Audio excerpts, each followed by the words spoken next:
Hello, everybody. I am so blessed and honored to be here today.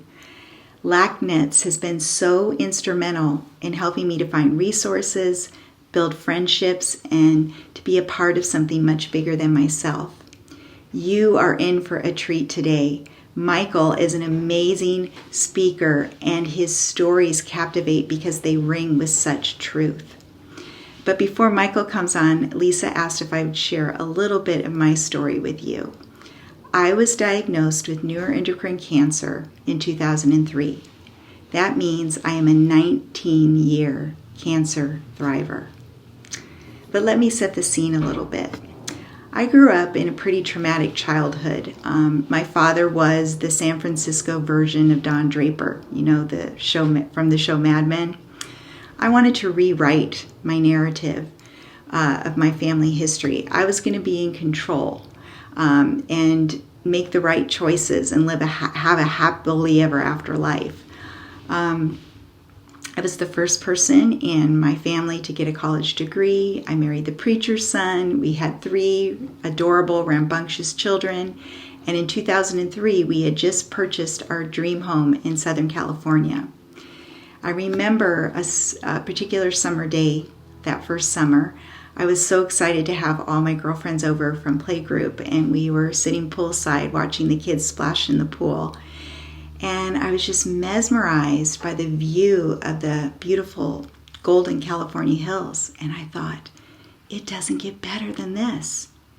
And then suddenly I was just overcome with this dread that something bad was going to happen.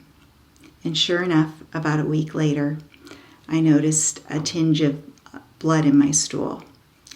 At a checkup with the doctor, I mentioned this, and she said that I should get a colonoscopy. And when I questioned her, she said, "You could have cancer. You need to get a colonoscopy." But I wasn't ready to hear that. A few weeks later, when in the morning after going to the restroom, I saw that the toilet bowl was scarlet red.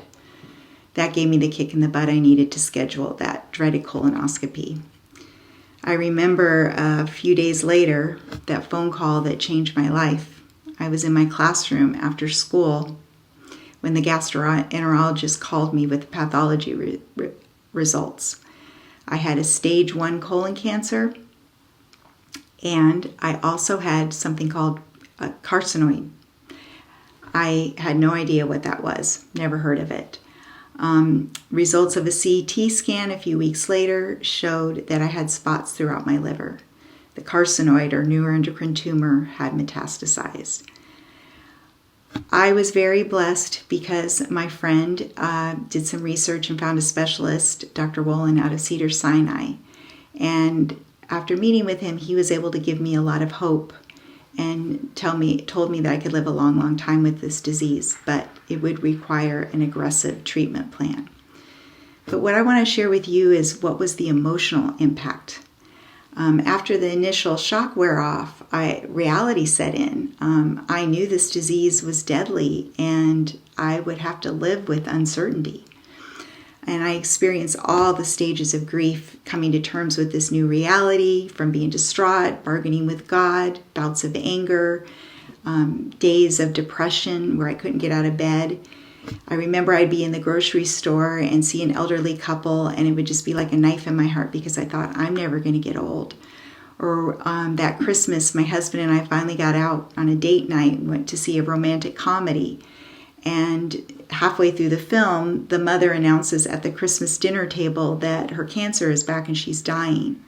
And it just sent me into hysterics. I started wailing and went running out of the theater.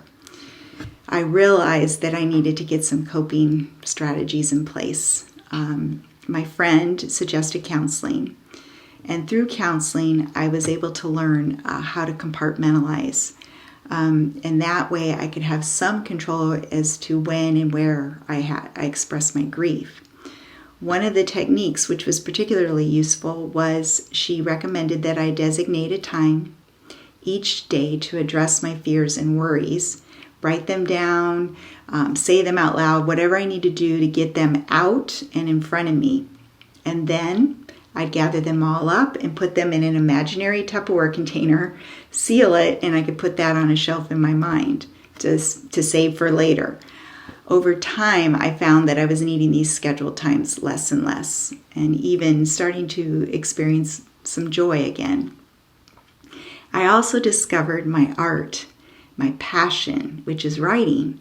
Writing, what started out as just an outlet to get out my fears and worries, grew into something much more beautiful. With my writing, I've been able to tap into this inner peace. This year, I joined a professional writers organization and had a poem that I wrote to be selected for their yearly anthology. I'm writing a memoir about my complex relationship with my father, and I also started a website to publish stories of hope for other cancer patients. And people often ask me, has cancer shifted my perspective on life or changed me in any way? And yes, it has changed me profoundly. In regards to that poem I was telling you was published, what I didn't tell you is that there was a huge typo on the front cover. And the writers at my branch were just mortified. They said, what a rookie mistake, how tacky. So much so that the president of my club even asked if I wanted the extra copies that he had ordered for me. And I said, well, of course I do. First of all, this is going to be a collector's item. When in the history of the California Writers Club did their anthology have a huge typo on the cover? But secondly, and most importantly, we need to learn to live with life's typos. I don't mean to minimize cancer diagnosis as a typo, but the fact that the cover has a typo on it, or that my belly is etched with scars, doesn't negate all the beautiful artwork that's inside. My scars have only made me more beautiful. I've stared down death, and what I've come to realize is that, yes, one day my physical body will die, but my soul will always thrive, no matter what. We aren't the editors who control the typos, and we don't have control, and that's okay. It can even be freeing if you allow it to be. Our job is to embrace the present moment with gusto, enjoy, live, realize it doesn't get better than this. Thank you so much for listening to my story. Hopefully it has opened your heart a little bit, and you are going to love Michael and what he has to say about riding the cancer wave. Thank you again.